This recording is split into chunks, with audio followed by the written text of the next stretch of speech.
about The Grudge, a 2020 Hollywood production of the famous Japanese horror franchise. The film opens with shots of Tokyo. The year is 2004.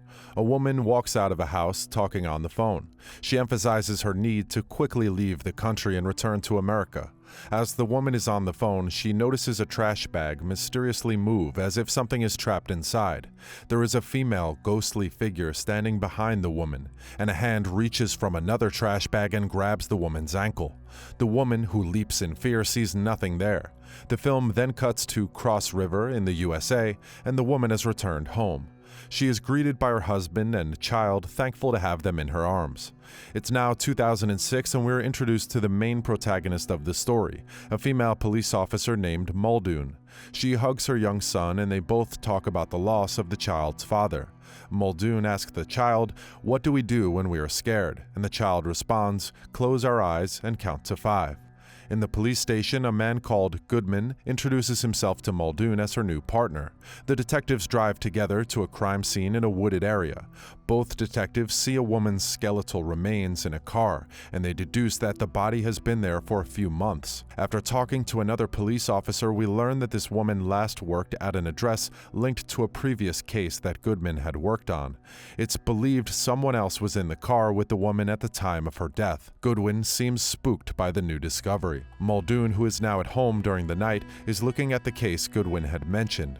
We see pictures of the family from the start of the film, and we learn that the mother, father, and little girl are known as the Landers.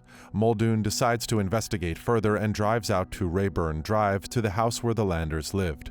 She knocks on the door and can hear crying from inside.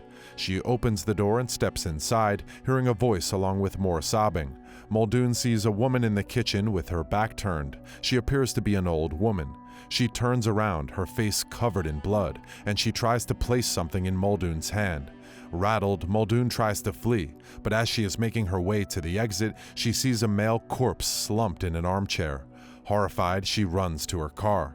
While driving on a dirt road, Muldoon sees a ghostly figure appear in the middle of the road and swerves to avoid it. She then knocks on the door of Detective Goodman's house, and the two talk about what she has just seen. Goodman reveals that while he had never set foot in the house, his partner did and sensed an evil presence. Flashback to 2004, and we are introduced to two new characters in a hospital, and they are given some sad news about their unborn child. The man's name is Peter, and he is a realtor.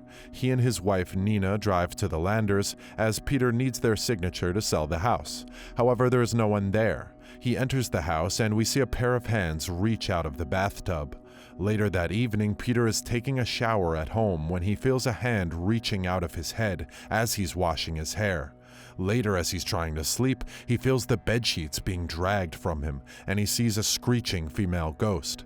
The next day, Peter goes back to Rayburn Drive, and he is startled by a little girl who appears from nowhere to greet him. Her nose starts to bleed, so Peter helps her inside. The girl is the Landers' daughter, Melinda. While Peter is trying to contact her parents, we see Melinda start to vomit up what looks like a black substance. Back to the present day, and Muldoon is washing her face when a figure appears in the mirror. Her head is forced into the water in an attempt to drown her. The film cuts again to 2005. A man is talking to an exit guide called Lorna as his wife is terminally ill, and Lorna can help with assisted suicide. We see that the sick woman is the same person Muldoon encounters in the house. Her name is Mrs. Matheson. We see Mrs. Matheson playing with an imaginary child. While Mr. Matheson and Lorna talk, we can see the child is real. Lorna goes to the grocery store to buy food, and inside a little girl stalks her. Lorna is alarmed when the girl grabs her hand, but when Lorna looks around, no one is there. Lorna drives off, and we see the girl sitting in the back seat. Back at the house, there is a strange man standing outside. Mr. Matheson picks up the phone and says, "He's here again." It turns out that it's Goodman's old partner, Wilson. Goodman picks up his partner and the two talk in the car before Wilson shoots himself in the cheek. We travel back to the present day with Muldoon still working, and she finds out that Wilson is in a mental hospital. She feels her dog licking her leg, but when she looks, the dog isn't in the room. Muldoon goes to the hospital to meet with Wilson. Wilson asks Muldoon about his tapes, but Muldoon doesn't know what he is talking about. Wilson tells her that the grudge is in the house. and she will soon start seeing them. Wilson sees the apparition in the room and is visibly terrified. Muldoon leaves and we cut to Wilson on a stretcher with his eyes gouged out. Muldoon listens to Wilson's tapes where it's revealed that Wilson knew something had happened in Tokyo, and Mrs. Landers brought a curse back with her. We then see Wilson tell Goodman that it's all connected: Tokyo, the house, the Landers, but Goodman is dismissive. As they drive off, a bloody hand hits the car window, scaring Wilson. Muldoon hears something coming from the bathroom of the police station. She is going mad with fear. She then sees a figure walking the halls of the police station, so she checks the CCTV to confirm her suspicions of a ghost. She sees Mr. Landers in the footage, when suddenly the doors open and the lights go out just as a ghostly figure appears. She draws her weapon and hunts down the ghost. She is terrified when she sees it. Its cold, dead black-colored face with insects flying out of its mouth. She sees another detective and tells him what she just saw. They both check the CCTV footage, but this time there's nothing on the tape. It's now nighttime and Muldoon is smoking on her back porch when she hears her dog barking and a light comes on. As she investigates, she again finds nothing, but we can see a figure that resembles Peter looking out from her garage window. In another flashback, we see Peter talking to his wife Nina on the phone, with Peter still in the Landers' house looking after Melinda. The doorbell rings and Peter looks through the peephole to see a woman with her back turned.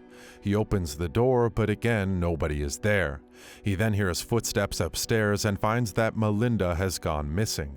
He walks into the bathroom to see the bathtub filled with blackish liquid. Peter sees an air bubble and leans over to the bath when two hands spring out of the water and try to drag him under. Peter flees, sees another ghost, then runs for the closet and hides. As he's hiding, the ghost appears next to him. Nina is at home and finds Peter in their kitchen holding a pair of scissors. He charges after Nina, and we see the aftermath of what has happened.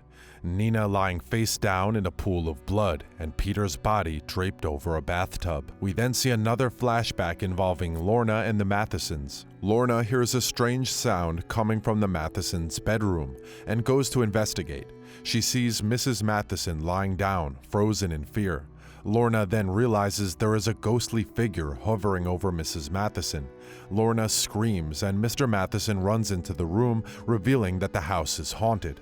As Lorna prepares to leave, she notices Mrs. Matheson in the kitchen, chopping something. She gets closer and sees Mr. Matheson lying dead on the floor. We are then shown that Mrs. Matheson has been chopping her own fingers off. Lorna escapes the house and drives off. As she's speeding away, the ghost of Mr. Landers appears in the back seat and attacks her, forcing the car off the road and crashing it. Lorna is the woman in the car from the start of the film. We then see Mrs. Matheson in the psychiatric ward of a hospital with her hand bandaged up. She climbs a stairwell and flings herself from the top, her body hitting the ground with a gruesome thud. Melinda is watching from one of the floors. Goodman informs Muldoon that Mrs. Matheson has committed suicide. It's now nighttime and Muldoon sees shadowy footsteps under her bedroom door. She investigates to find her TV has been switched on. She knows there's an intruder in her home, so she systematically goes into each room, but it is the ghost who is stalking her. When she switches off the bathroom light, she sees a ghost, and then she switches it back on and again sees nothing. She leaves the house to relieve her stress, and like earlier, hears her dog barking at something inside the house. When she looks through the window, she sees a figure of a man. She turns to see another ghost making its way across the yard, and she runs back into the house to protect her child. When she enters her son's bedroom, she sees another ghost rushing towards her. She cowers in fear, and her son says, "What do we do when we are scared?" So they start to count to 5 together. Muldoon confides in Goodman that she has seen ghosts, and that there is only one way that she can stop this nightmare: by burning down the house on Rayburn Drive. She drives to the house and tells her child not to enter, no matter what he hears. She walks into the house, gas canister in hand, and she starts to cover the house in the flammable fuel.